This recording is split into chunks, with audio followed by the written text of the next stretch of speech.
सती साधना,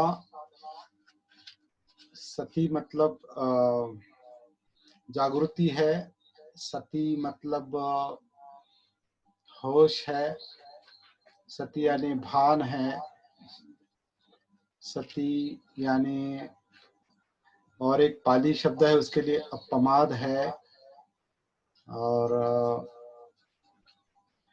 पमाद double आवाज येतो तो बाजूला ठेवतो. सती यानी अपमाद है.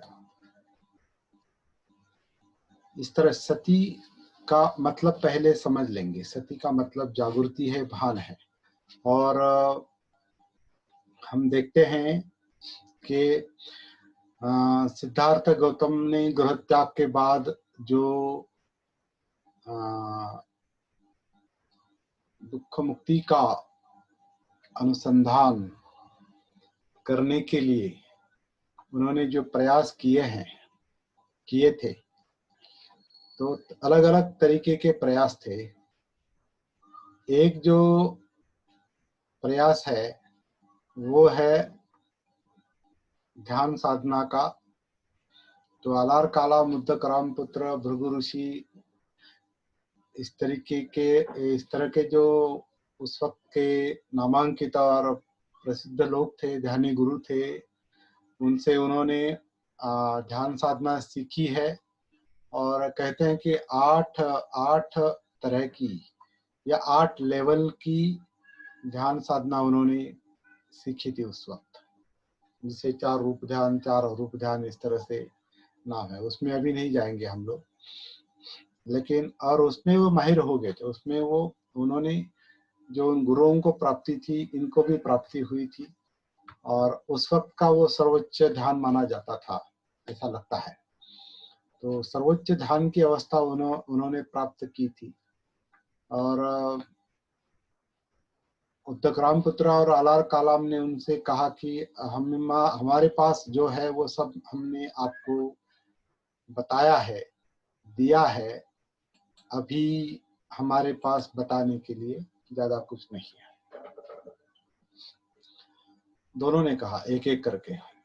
और क्योंकि हमने सब कुछ आपको दे दिया है और आप भी उसमें वो आपने अवस्था हासिल की है, अब हम सब मिलकर, अब हम क्या करेंगे, हम मिलकर, जैसे एक आलार कालाम और उद्दक रामपुत्र ने एक एक करके उनसे कहा कि अब हम मिलकर इस ग्रुप को, लोगों को ये समझाएंगे हमारे पास क्या है, हमने क्या प्राप्ति की है, रूप ध्यान की, अरूप ध्यान की. तो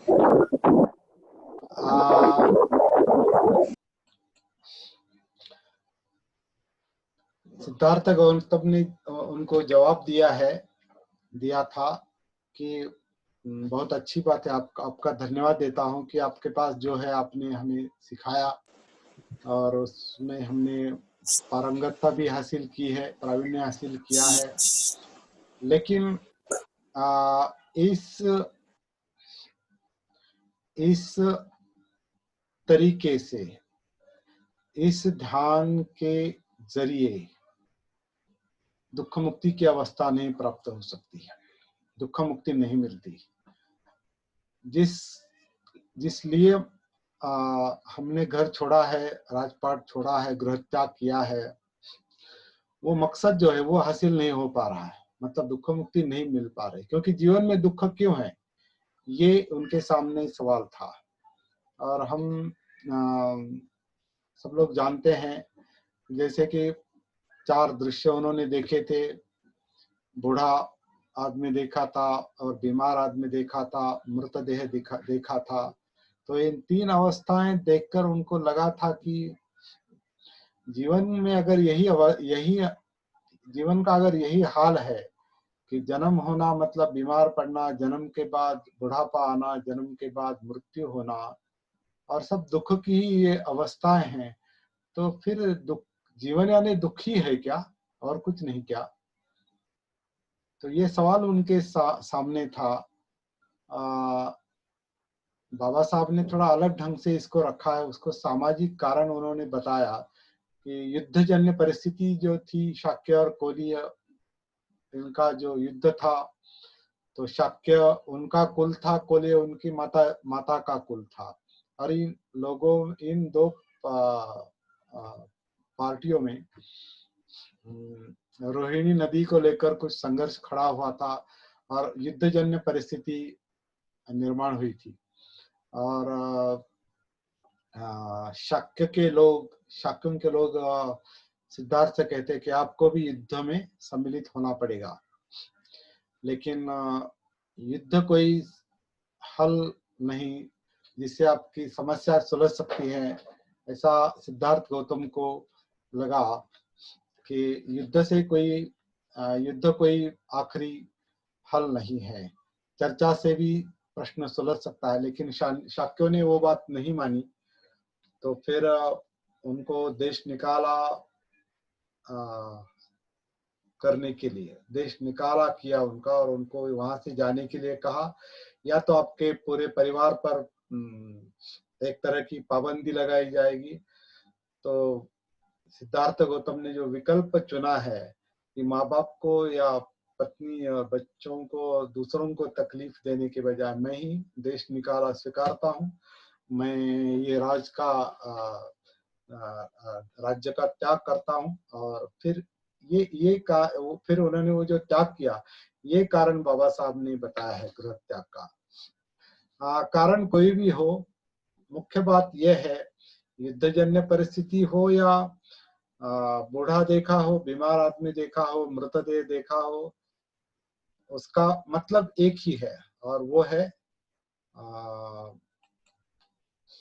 उसका मतलब एक ही है, और वो है दुख का अनुभव। बुढ़ापा भी दुख है, जन्म भी दुख है, बुढ़ापा भी दुख है, बीमारी दुख है, मृत्यु दुख है, युद्ध दुख है, संघर्ष दुख है। तो सारा सारा जो है वो दुख का मामला है, जीवन यानी दुख का मामला है। तो फिर जीवन ऐसे ही चलेगा क्या, ऐसे ही होता है क्या, दुख मुक्ति है क्या नहीं जीवन में? इसका अनुसंधान करने के लिए, इसका खोज करने के लिए बुद्ध, सिद्धार्थ गौतम बाहर निकले थे, और उस वक्त के जो कुछ दुख मुक्ति के लिए जो जो बाकी लोग प्रयास कर रहे थे, बाकी तत्वज्ञानी कहो या ध्यानी लोग कहो, अनेक अनेक अनेक पंथ उस वक्त काम कर रहे थे, अनेक गुरु उस वक्त उस पर काम कर रहे थे। शायद वो एक ट्रेंड था, वो एक प्रवाह था खोज का, अनुसंधान का। तो फिर सिद्धार्थ गौतम भी उस काम में जुट गए, और फिर उन्होंने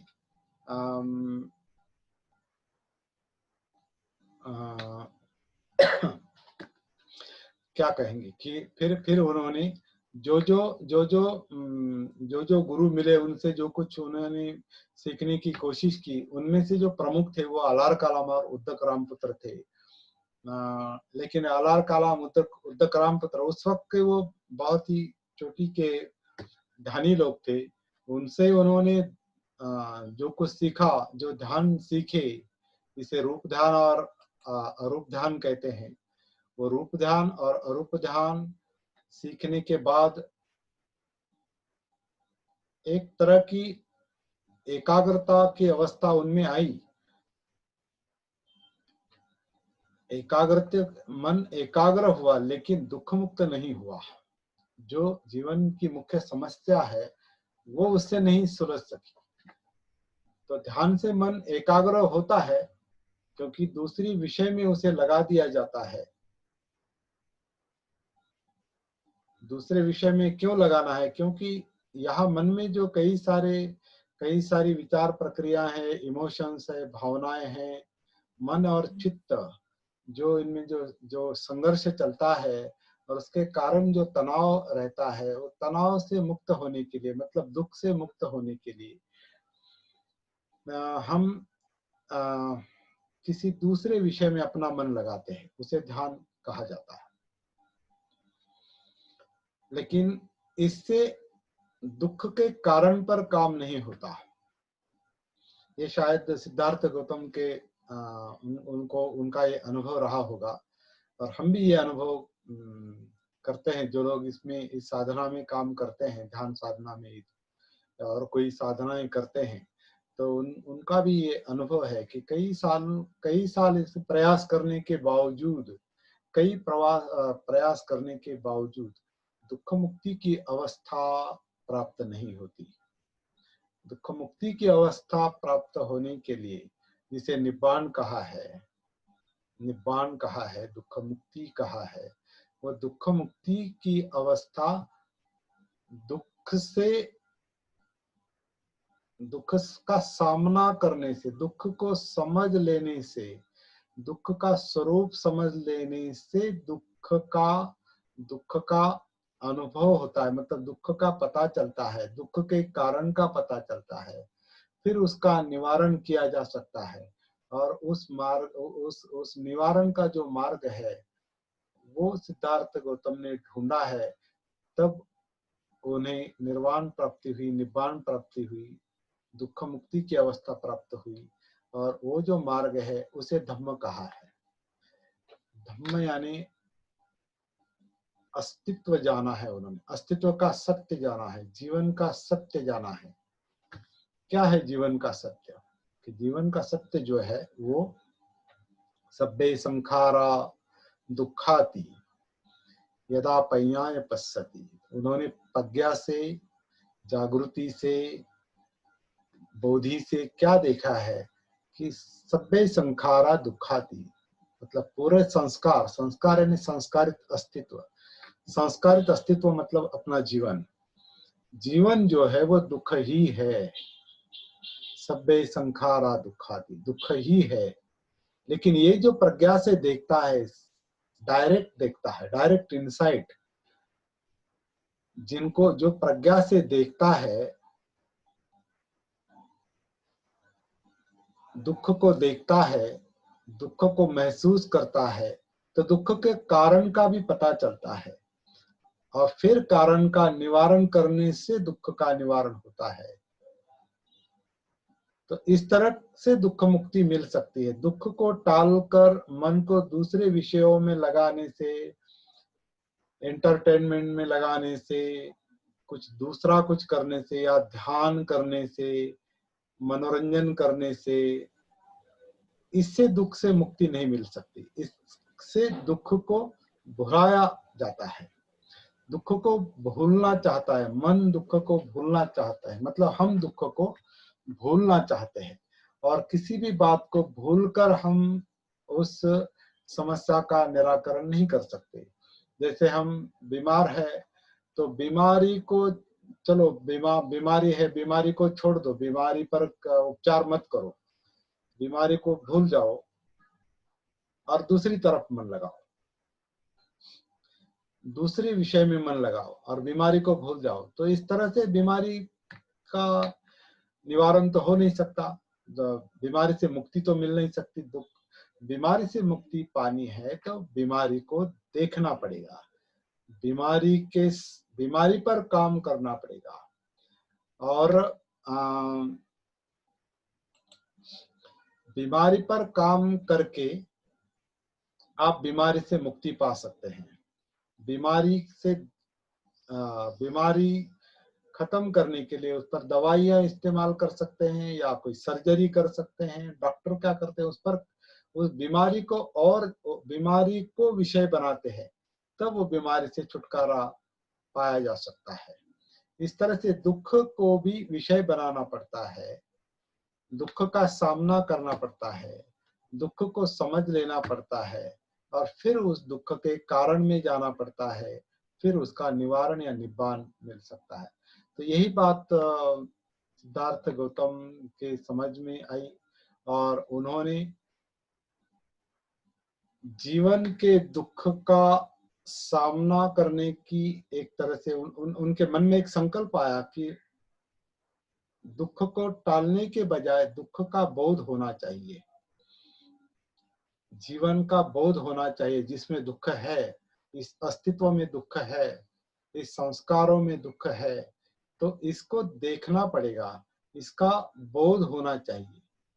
और बौद्ध होने के लिए जागृति चाहिए, और जागृति मतलब सती है। जागृति मतलब सती है, आत्मभान है, उससे आत्म बोध होता है। इसमें दुख का भी बोध होता है, दुख के कारण का बोध होता है, फिर दुख से निवारण, निब्बान, यानी जिसे हम सुख कहते हैं, आनंद कहते हैं, वो आनंद, वो सुख जो है दुख का निवारण करने पर निर्भर है। सुख का मतलब दुख निवारण है। तो हम जो जीवन में चाहते हैं वह सुख नहीं चाहते, हम दुख मुक्ति चाहते हैं। हम आनंद नहीं चाहते, हम दुख मुक्ति चाहते हैं। और दुख मुक्ति पाने के लिए दुख पर काम करना पड़ता है, आनंद पाने के लिए दुख पर काम करना पड़ता है, दुख के प्रति जागरूक होना पड़ता है। इसीलिए सती का जो बीच का मार्ग है, बीच का मार्ग मतलब सिद्धार्थ गौतम राजपुत्र थे, वो एक अंत था जिसमें सब कुछ उनके पास था। उन्हें कोई सुख के लिए कोई भाग दौड़ करने की आवश्यकता नहीं थी, सभी साधन उनके पास थे। और वो मार्ग छोड़कर उन्होंने जो ध्यान और आत्मक्लेश का मार्ग अपनाया, वो दूसरा अंत था। और दोनों अंतों में दुख मुक्ति नहीं मिल सकती। दुख मुक्ति जो है वो बीच के रास्ते से, मध्यम मार्ग से मिलती है। और वो मध्यम मार्ग जो है वो धम्म है, और वो धम्म जो है वो सती से, जागृति से समझ में आता है। धम्म मतलब जीवन के संस्कारों को देखना, एक्टिविटी जो है साइकोलॉजिकल और फिजिकल एक्टिविटी जो है, मतलब पूरा अस्तित्व जो है जिसे संस्कार कहा है, वो संस्कार को जानना है, उसका बोध है। संस्कारों से जो दुख की निर्मित उसका बोध है, दुख का कारण का बोध है, और निवारण की प्राप्ति है, मतलब निब्बान की प्राप्ति है। उसके लिए धम्म है, और उसके लिए सती का मार्ग है। तो ये सती किस तरह से डेवलप की जा सकती है, किस तरह से विकसित की जा सकती है, इस पर हम बात कर रहे हैं। और इसके लिए हम आनापान सती जो है सुत्त, मध्यम निकाय का 118 नंबर का जो सुत्त है, इस सुत्त के आधार पर हम ये काम करेंगे। और है तो ये छोटा सा सुत्त, लेकिन बहुत बड़ा काम है। ये आपको धीरे धीरे समझ में आएगा। अभी थोड़ी दिक्कत ये होगी, ये 40 मिनट के बाद ये अगर खत्म होता है हमारा सेशन, तो फिर से आपको दोबारा कनेक्ट होना पड़ेगा। जब अगर डिस्कनेक्ट होता है तो फिर से कनेक्ट हो जाइए आप। तब तक हम बात करते रहेंगे। तो ये जो आनापान सती सुत्त है, ये बहुत ही महत्वपूर्ण और बेसिक सुत्त है। और मेरे अनुभव से जिसे इस आनापान सती सुत्त का सार अगर समझ में आता है, इस सुत्त का मतलब अगर समझ में आता है, तो जीवन समझ में आता है, जीवन की समस्या समझ में आती है, और समस्या से बाहर कैसे आना है ये भी समझ में आ सकता है। सारा धर्म इसी के लिए है, लेकिन ये सुत्त एक तरह से बेसिक सुत्त है।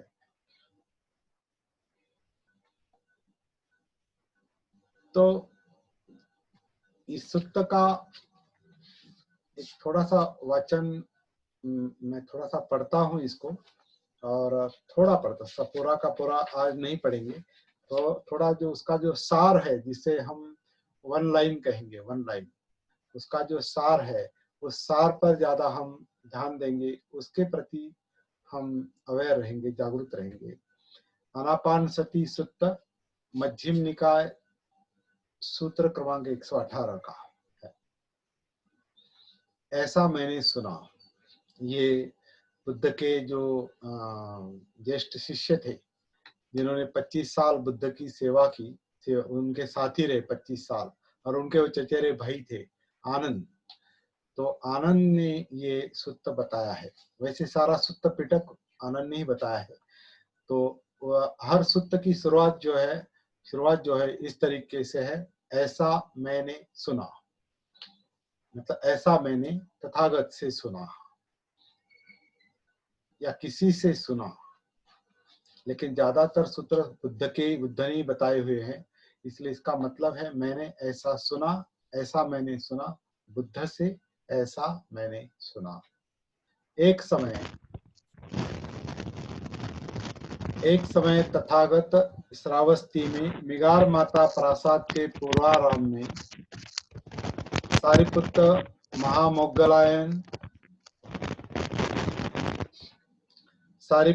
महामोग्गलायन, महाकाश्यप, महाकात्यायन, महाकोठित, महाकल्पिन, महाचुंद, अनुरुद्ध, रेवत, आनंद और अन्य अभिज्ञात स्थविर श्रावक शिष्यों के साथ विहार कर रहे थे, तब कार्तिक पूर्णिमा के रात तथागत ने भिक्षु संघ को संबोधित किया।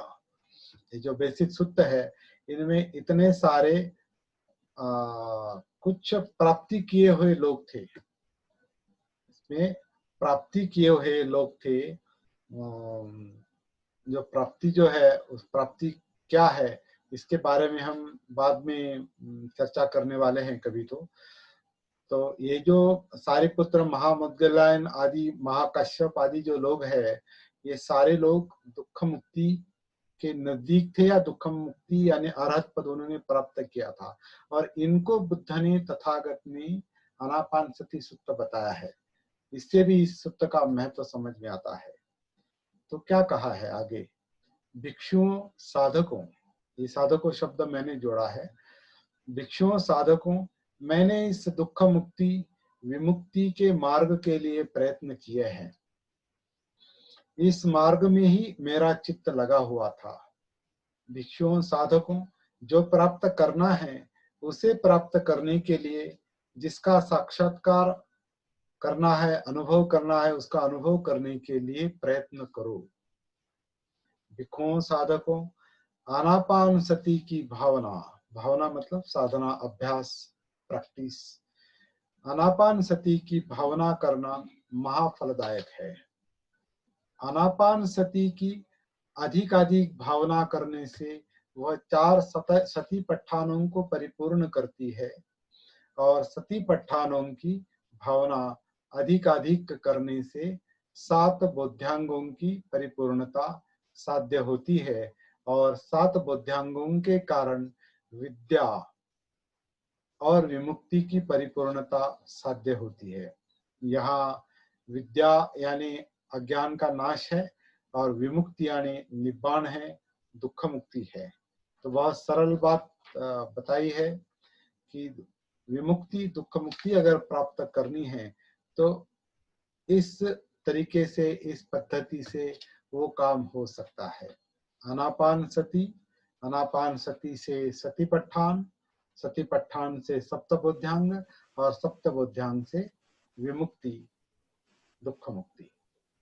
तो ये जो सूत्र है, आगे इसी का विस्तार किया है, इसमें हम बाद में जाएंगे।